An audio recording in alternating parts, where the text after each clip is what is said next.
جو بھی پروگرام ہو یا جو بھی اجلاس ہو، اگر وہ اللہ کے کلام سے افتتاح نہ ہو، شروع نہ ہو، تو پروگرام اپنی کامیابی کی طرف گامزن نہیں ہوتا، کامیاب نہیں ہوتا۔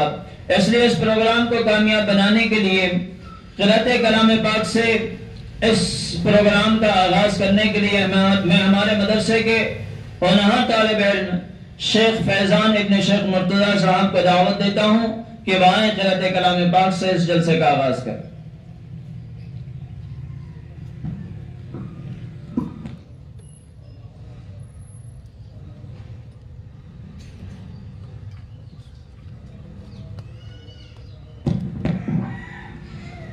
السلام علیکم ورحمۃ اللہ وبرکاتہ۔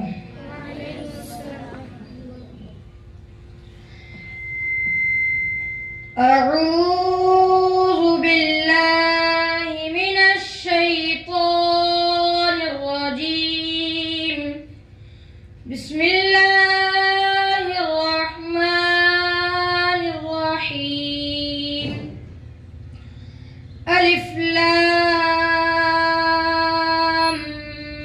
میم، ذالک الکتاب لا ریب فیہ ھدی للمتقین الذین یؤمنون بالغیب ویقیمون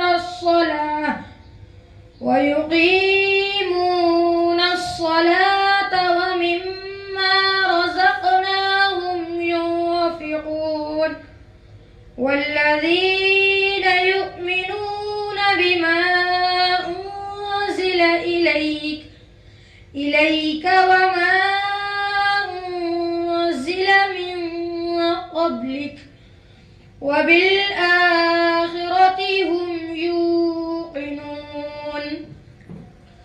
أولئك على هدى من ربهم وأولئك هم المفلحون إن الذين كفروا سواء عليهم أأنذرتهم